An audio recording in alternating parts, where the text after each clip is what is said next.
It's time now for the big story, in which we tackle a major news issue of the day.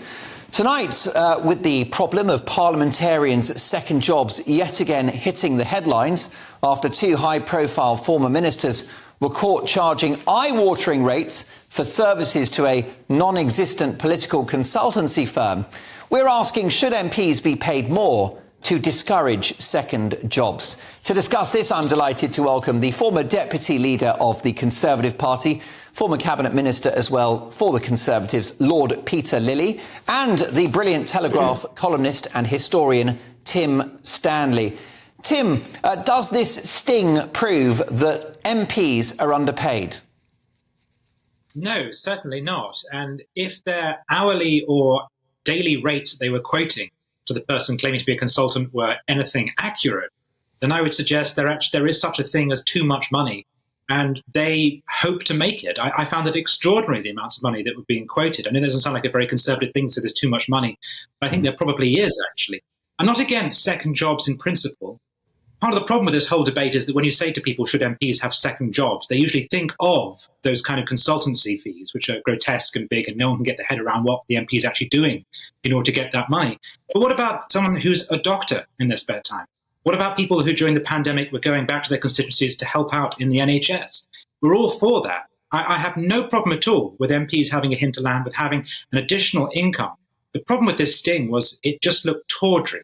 And we all know that the reason why those sorts of ex-ministers can command consultancy fees, if indeed they do, one has to be careful, is because they are essentially selling their experience. The public invested in them. The public made them famous. It gave them that experience.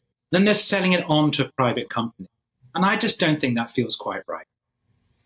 Peter Lilly, what's your view on this? Perhaps we should pay MPs more, but not allow them to have a second job. I take the reverse view. I think it's desirable that MPs have a second job. It makes them more independent of the whips. It gives them a foot in the real world. It will tend to attract more worthwhile people who've got proper jobs rather than just full-time politicians. And I always had some outside interest. For a lot of the time, of course, it was being a minister. No one thinks that that's odd, that you spend much of your time in your department and you're paid extra for it. It's up to the electorate whether they like what you're delivering as an MP. And if you fail to deliver because you spend all your time either playing golf or working for some consultancy in Abu Dhabi or something, then they'll take it out on you. But it's the MPs, it's the constituents, the voters who should make that choice, and not some legislature or some regulator of what MPs do. Now, Peter Lilly, I will agree with you that it's desirable that politicians have some kind of professional hinterland, that they've got a career, they've made something of their lives before entering Parliament. But is it too much to ask that they concentrate for their working hours in representing 60 or 70,000 constituents? Why isn't that a full-time job? Well, that's up to their constituents. I remember I was challenged at one election meeting by one of my opponents, who said if he was elected, he'd be a full-time MP, unlike me, who worked so many hours a month doing something else and earned so much, which he said worked out at, I forget what it was, but in today's money, £1,000 an hour, if only. But I just said, well, you all know I work 50 or 60 hours a week for you, which means you're getting 50 or 60 hours at £1,000 an hour. That's £50,000 worth of my time a week.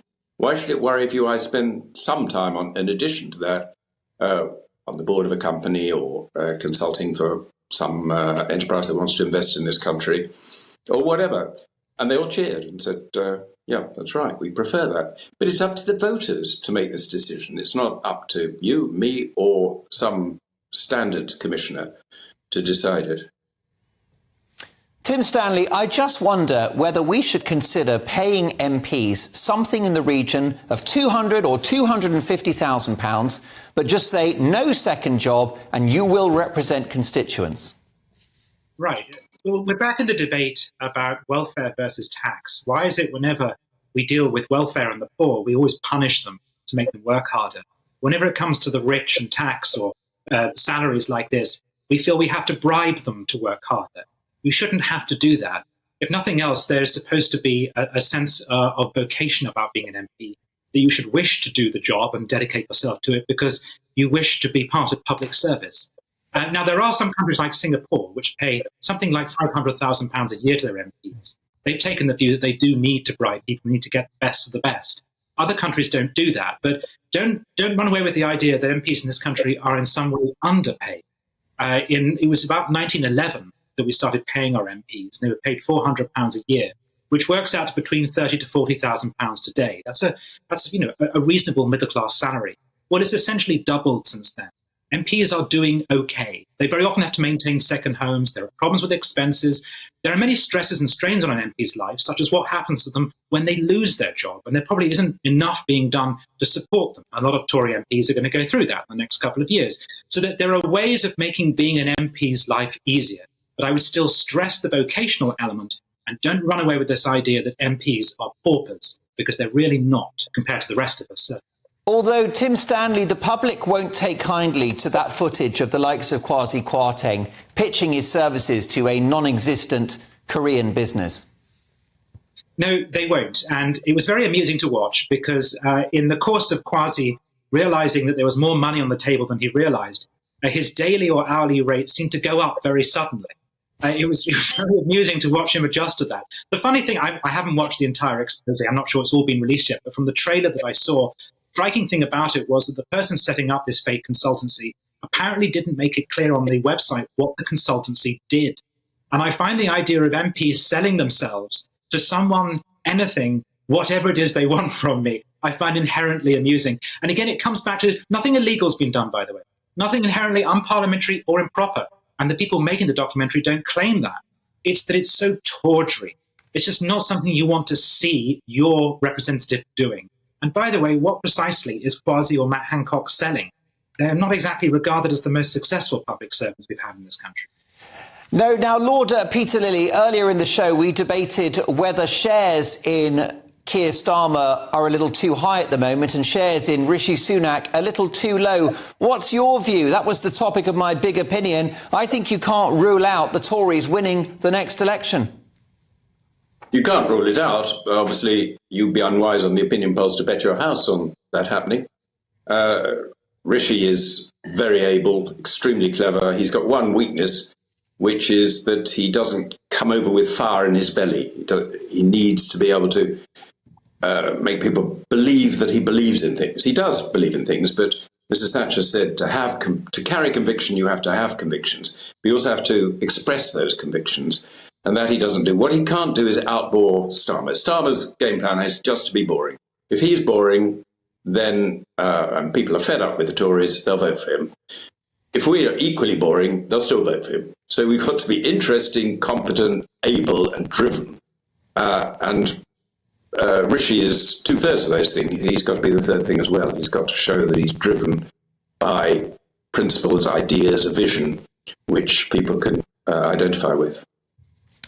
Tim Stanley, I can bring you the exclusive results of our Twitter poll on this topic. Will Rishi Sunak defy the odds and win the next general election? Let's take a look at the graphic. At the moment, it would appear that 70.3% of the public say that he will not win the next election.